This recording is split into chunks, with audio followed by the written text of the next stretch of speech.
ఎవరైనా అని చెప్తే మళ్ళీ ఒకరి పేరు పర్సనల్ గా వచ్చేందుకు పలుకుతాను. నేను చెప్తా, అందరి పేర్లు చెప్తాను. అందరికి అని చెప్తున్నాం మేము, ఎవరే కానీ. సరే, ఈరోజు చెప్పాను మీకు ఇన్నేళ్ళల్లా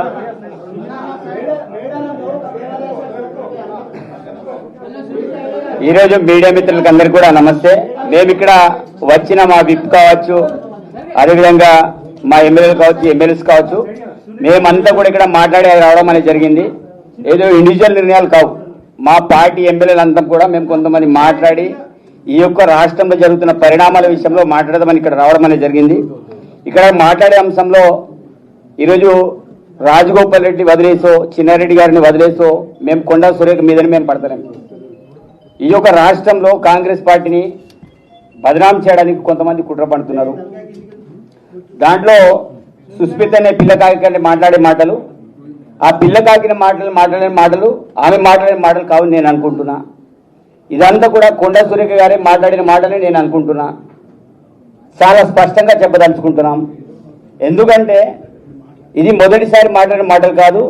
ఆ రోజుల్లో ఈరోజు పేపర్లో హెడ్లైన్లో పేపర్లు వచ్చింది, ఏదో రౌడీ సీడర్ పేరు అదేంటిది మన హత్యాయత్నం కేసు ఈరోజు నమోదైంది వారి ఓఎస్డీ మీద. ఆ రోజుల్లో పోలీసులు అరెస్ట్ చేసే క్రమంలో ఆ రోజు ముఖ్యమంత్రి గారి మీద అనేక రకాల ఆరోపణలు చేసినారు. ఇది రెండవసారి. దానికంటే ముందు సినిమా హీరోయిన్ల మీద ఆరోపణలు జరిగినాయి. ఇది మూడవసారి. ఇది ప్రత్యేకించి సీఎం గారిని టార్గెట్ చేసుకొని, అదేవిధంగా కనీసం వయసుకు కూడా గౌరవించి కూడా మా ప్రకాష్ రెడ్డి ఎమ్మెల్యే గారి మీద ఇష్టారీతిన మాట్లాడి, అదే కాకుండా దమ్ముంటే రావాలి, ప్రచారం చేయాలి, ఎవరు గెలుస్తారో గెలుస్తారు చూద్దామనే సవాల్ విసిరే సంస్కృతి. సరే, ఇక్కడ కొండేశ్వరి గారు దాటవేసే కార్యక్రమాన్ని చేస్తున్నారు. మరి మీ అమ్మాయి ఎంత చేస్తున్నప్పటికీ కూడా మీరు ఇంతకుముందు మా విప్ గారు కావచ్చు, మా బాలన్న గారు కావచ్చు, మిగతా వాళ్ళు మాట్లాడేటట్టు ఎందుకు ఆ విషయాన్ని మీరు ఖండించలేకపోతున్నారు? చాలా స్పష్టంగా చెప్పదలుచుకున్నాం. అందుకు ఇక్కడ కాంగ్రెస్ పార్టీ విషయంలో మీరు పచ్చ కాంగ్రెస్, అదేవిధంగా కచ్చ కాంగ్రెస్. ఇక్కడ పచ్చ కాంగ్రెస్ ఏంటిది, కచ్చ కాంగ్రెస్ ఏంటిది అందరికి తెలిసిన విషయమే. పార్టీలు ఎవరు ఎంతమంది మారిండ్రు. ఈరోజు రాజగోపాల్ రెడ్డి మాట్లాడే మాటల విషయంలో కూడా చాలా స్పష్టంగా చెప్పి నేను చెప్తున్నా. ఇప్పుడు ఈరోజు వాళ్ళ పేరు బుట్టలేదు, డైరెక్ట్ నేను ముడుతున్నా. ఈరోజు రాజగోపాల్ రెడ్డి గారు చేసే వ్యవహారం కూడా మంచిది కాదు. చిన్నారెడ్డి గారు ఈరోజు ఈ రాష్ట్రంలో ఒక క్రమశిక్షణ కమిటీ చైర్మన్గా వ్యవహరించారు. వారు మాట్లాడే మాటలు కూడా కరెక్ట్ కాదు. ఈరోజు ఇట్లాంటి సీనియర్ నాయకులు ఇలా రోడ్డు మీద మాట్లాడినప్పుడు మాలాంటి జూనియర్, మేము ఇప్పుడిప్పుడు రాజకీయాలు వచ్చాం, మొదటిసారిలో ఎమ్మెల్యేగా నేను అయినా. వాస్తవంగా మీ యొక్క సంస్కృతి, మీ కల్చర్ చూసి మేము నేర్చుకోవాలి. ఈరోజు కాంగ్రెస్ పార్టీలో ఉంటూ కాంగ్రెస్ పార్టీలోనే ఖతం చేసే ప్రయత్నంలో వీరంతా కూడా చేస్తున్న తతంగం అంతా కూడా చూస్తున్నాం. ఈరోజు కొండేశ్వర గారు, ఈరోజు వారు అటవీ శాఖ మంత్రులు, దేవాదాయ శాఖ మంత్రులు. మీరు చేయాల్సిన పనులు ఏంటిది? రాష్ట్రంలో ఈరోజు ఎన్ని రివ్యూ మీటింగ్ పెట్టారు? ఈరోజు వాస్తవంగా మీరు నా ప్రాంతంలో అటవీ సమస్యలు ఎన్ని ఉన్నాయి, వాస్తవంగా ఎంత అలజడి జరుగుతుంది, అనేక సార్లు మేము ఆహ్వానించినాం.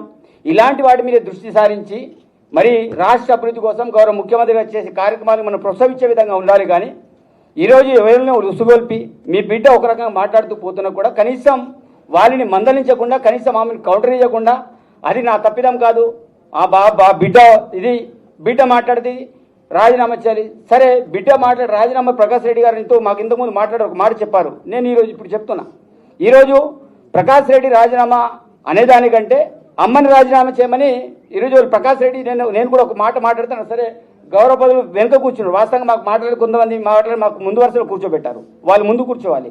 నేనేమంటున్నా, అలాంటి మీరు రాజీనామా చేసేదానికంటే ఈరోజు మా వాళ్ళందరూ డిమాండ్ చేస్తారు. మేము ముక్కుముడుగా డిమాండ్ చేసేది ఒకటే, పార్టీలో విడంబోజు తప్పు చేసినా, ఎవరు తప్పు చేసినా, రోడ్డు మీద ఎవరు మాట్లాడినా వారిని కాంగ్రెస్ పార్టీ ఏఐసిసి కావచ్చు, అదేవిధంగా తెలంగాణ ప్రదేశ్ కాంగ్రెస్ కమిటీ కావచ్చు, కంపల్సరీ చర్యలు తీసుకోవాలి. మీరు ఇట్లానే చూసుకుంటా పోతే పార్టీ భవిష్యత్తులో నష్టపోతుంది.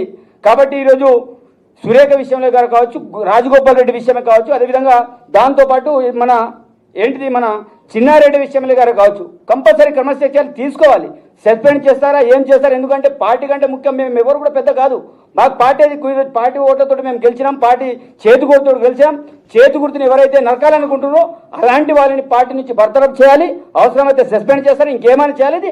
అది డిసిషన్ తీసుకొని మేమందరూ కూడా ఎమ్మెల్యేలు కోరుకునేది ఏంటిది, మేము ఇది స్పష్టంగా చెప్తున్నాం, వాళ్ళ మీద చర్యలు తీసుకోవాలి.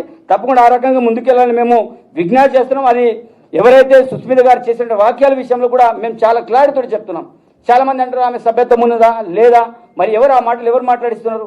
కాబట్టి దీనివల్ల పార్టీ నష్టపోతుంది. కాబట్టి మేము కోరేది ఒకటే, ఎమ్మెల్యేలందరం కూడా అధిష్టానాన్ని రిక్వెస్ట్ చేస్తున్నాం. ఈరోజు మీరు రోడ్ మీద వచ్చేసి మీరు కూడా ప్రెస్ మీట్ పెడుతున్నారంటే పార్టీలో జరుగుతున్న వ్యవహారాలు మేము మాట్లాడబోతే ఎవరు మాట్లాడేది మేము అందరం కూడా డిమాండ్ చేస్తున్నాం అధిష్టానాన్ని. మేము అధిష్టానానికి వ్యతిరేకంగా పార్టీకి వ్యతిరేకంగా పోవట్లేదు. పార్టీ కాంగ్రెస్గా ఎవరు వెళ్ళినా వారి మీద చర్యలు తీసుకొని మేము అందరం వెళ్ళగా మేము డిమాండ్ చేస్తున్నాం. ఆ రకంగా పీసీసీ కావచ్చు, ఏఎస్ కావచ్చు, నిర్ణయాలు తీసుకోవాలని కోరుకుంటున్నాం.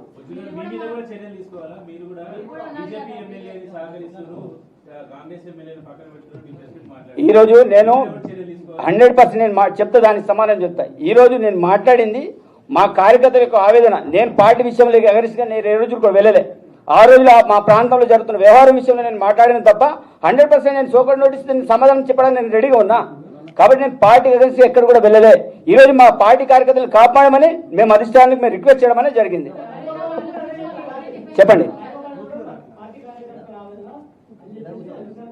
ఈరోజు చెప్పండి. రాజగోపాల్ రెడ్డి గారు బహిరంగంగా పార్టీని నష్టపరిచే విధంగా మాట్లాడుతున్నారు. ఆ విషయం మీకు క్లారిటీ ఉండాలి. కాబట్టి ఈరోజు రాజగోపాల్ రెడ్డి గారు ఏదైతే కోరుకుంటారో బహిరంగ మీటింగ్లలో వాళ్ళు మాట్లాడి గౌరవ ముఖ్యమంత్రి గారు పేరు పెట్టి మాట్లాడుతున్నారు. ఈరోజు మా అధిష్టానం మా ముఖ్యమంత్రి గారికి ఏదైనా ఉంటే వాళ్ళు పోయి మాట్లాడచ్చు, చెప్పచ్చు. ఈనాటి పత్రికా సోదరులకు, గౌరవ విప్పులకు, నా సహచార ఎమ్మెల్యేలకు అందరికీ నమస్కారాలు. ఈరోజు మనందరికీ తెలుసు, మన రాష్ట్ర ప్రతిష్టను కాపాడుకోవాల్సిన బాధ్యత ప్రతి ఒక్కరిపైన ఉంది, ప్రజలపైన ఉంది. ప్రజాప్రతినిధులమైన శాసనసభ్యులము, ఎమ్మెల్సీలో, రాష్ట్ర క్యాబినెట్ మీద ఉంది. అదేవిధంగా పత్రికా సోదరుల మీద కూడా ఉంది. మనం మన రాష్ట్ర ప్రతిష్టను కాపాడుకోవాలి. మనం గౌరవంగా మన రాష్ట్ర ముఖ్యమంత్రి గారు మనందరికీ తెలుసు, 10 సంవత్సరాలు ఈ రాష్ట్రం ఒక కుటుంబ పాలన, ఒక పార్టీ నియంతృత్వంతో పరిపాలన కొనసాగిస్తే ఈ రాష్ట్ర పరిస్థితి అంతా, ఆర్థిక పరిస్థితి అంతా దిగదార్చి అస్తవ్యస్తాన్ని రాష్ట్రాన్ని సముద్రంలోకి నెట్టితే ఒక పోరాటం ప్రతి కాంగ్రెస్ కార్యకర్త, వేదిక మీద ఉన్న ఎమ్మెల్యేలందరం, ఇంకా బయట ఉన్న నాయకులమందరం కలిసి పెద్దలను, రాష్ట్రంలో ఉన్న కురువృద్ధులను కూడా ఒక స్థాయి, ఒక వేదిక మీద తెచ్చి ఈ రాష్ట్రంలో ఒక దుర్మార్గమైన పాలనను అంతం చేయడానికి కంకణబద్ధుడై ఈ రాష్ట్ర ముఖ్యమంత్రి గారు ఒక గౌరవప్రదమైన స్థానంలో ఉంటే, అదే స్థానంలో ఉన్న మంత్రివర్గంలో ఉన్న ఒక మంత్రి గారు, వారి కుటుంబం మరీ పార్టీ కార్యకర్తలు అసహించుకున్న విధంగా రాష్ట్ర ముఖ్యమంత్రికి తలనొప్పిగా పార్టీకి ఇబ్బంది పెట్టే కార్యక్రమాలు అప్పుడప్పుడు చేస్తూ ఉన్నారు. కాబట్టి ఒక